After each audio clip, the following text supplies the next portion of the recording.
Guys, breaking news. Me and the ultra-nationalist Russian Milblogger are apparently in complete agreement. This unlikely situation of events, plus all the developments on the front lines, we're going to be breaking down right now. Let's get into it. I'm Paul, U.S. Army combat veteran. It is December 7th, 2022. There we go. Okay. First off, let's talk about changes to the actual front line itself. The only major changes that have gone down recently have been these small incremental progress around the front lines near Bakhmut. And as you can see, it's unfair to even say, I don't believe Russia appears to have seized 3 buildings. There we go. That's it right there, guys. And some empty spaces of territory. And this is at a tremendous loss of life for the Russian forces. So it is really just, again, I think we're indicative of the Ukrainian strategy of make them bleed for every inch. And it, as far as I can tell, is working. The Russian information space, lots of the videos, interviews with Ukrainian troops all seem to indicate the same thing. And that is that Russian forces are, while continually attacking, they are burning and making a lot of, not a lot of ground, and are burning a lot of men and material to do so.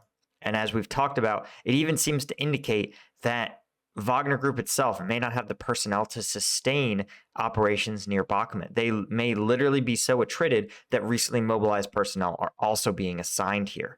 Now, when we look over at the combat map, you guys can see that shelling has picked up again across the front lines. Huge wave of shelling, but interestingly, no attacks. This is also pretty interesting because we've seen, of course, in the previous couple days where there's been actually no shelling across the front lines and no ground assaults. Now we're seeing continuous shelling. So it makes me wonder if in the next 24 to 48 hours, if this will be accompanied by a broad-based ground assault effort across the active front line. I mean, you can see just how far down and across the lines this shelling is taking place. So is this reflective of increasing command and control by Russia? Well, that's one of the questions. And when we pivot over to the Institute for the Study of War, right, there's a lot of talk about, of course, what Russia is basically fighting, which is an information war against its own people.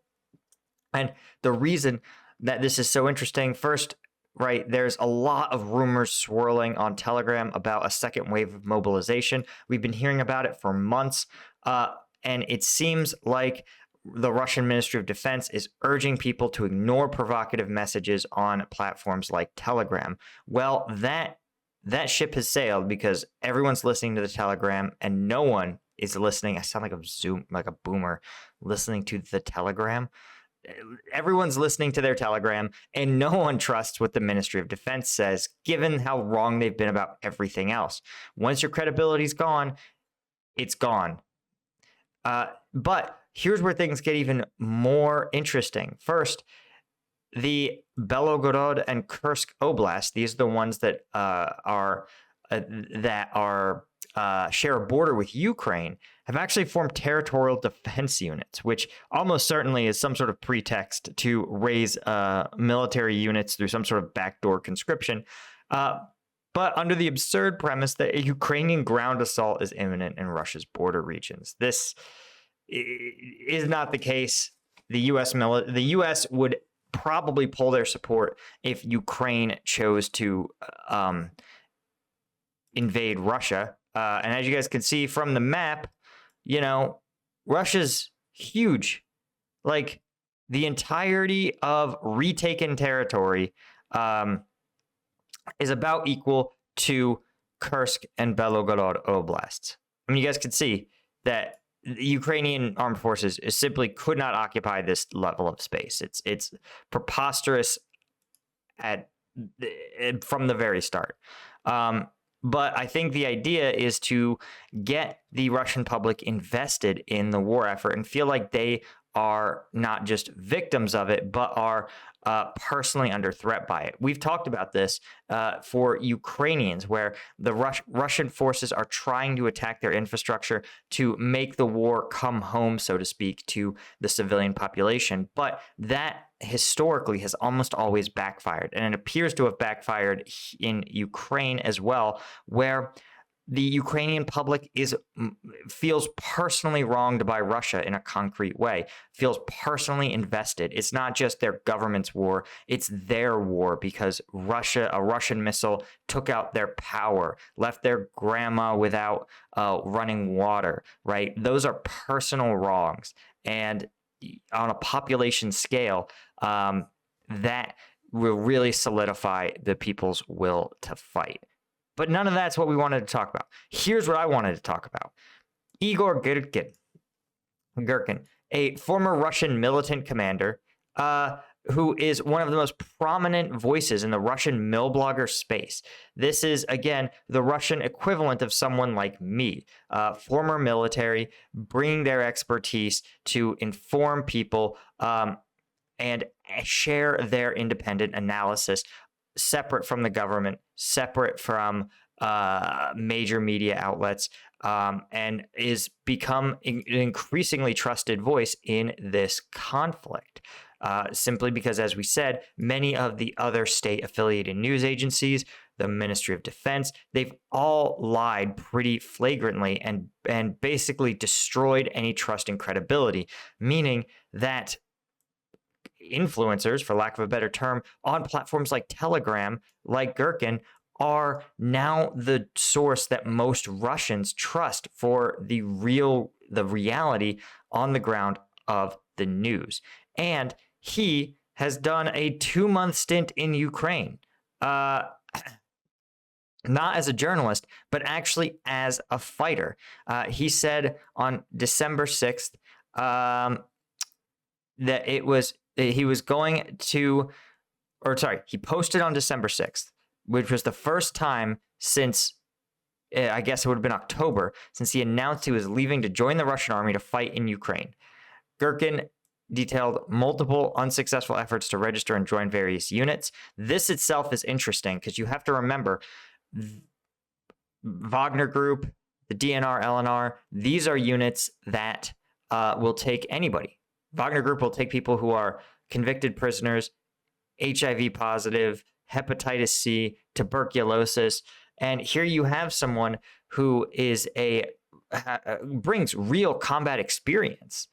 And somehow he's turned away everywhere. That probably says to me that he was personally identified, and the Russian forces were like, you cannot allow this person to fight with your unit.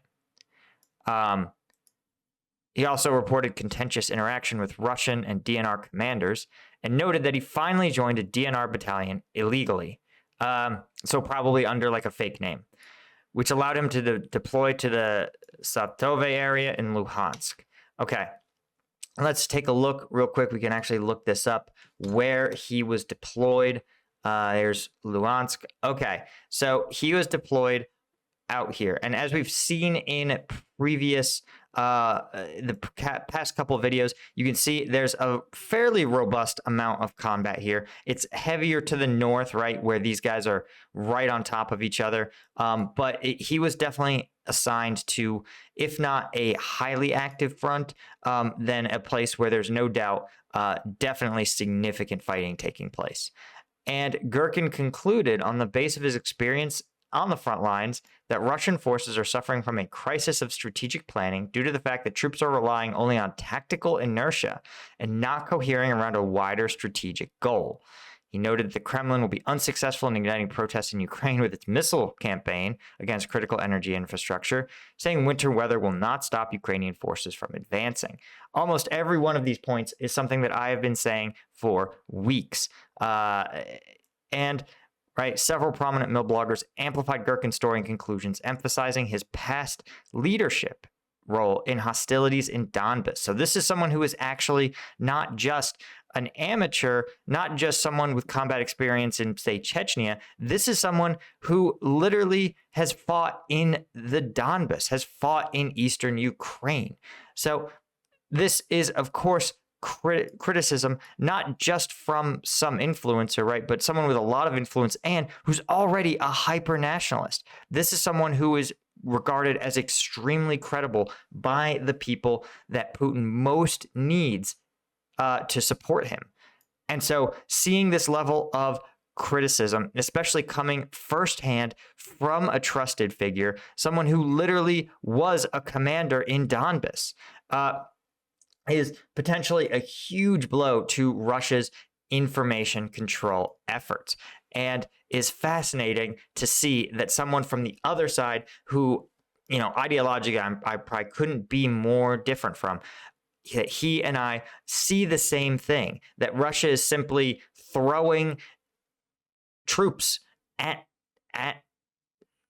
Ukrainians with no wider strategy. It's not clear that they still have strategic objectives. It's not clear that anyone is sitting down and asking the question of, where do we need to deploy troops? What is our next strategic objective, right? And this is why when we look at the map, right, you could see it. They just throw rounds at things. Ukrainians obviously are responding. They're counterattacking. They are active in the fight, but the Ukrainians are also concurrently planning. They're going to figure out what their next objective is, and then they're going to act decisively to seize it. That's how they have achieved success in this war, not through the Russian method of continual, ineffective attacks that result in huge casualties.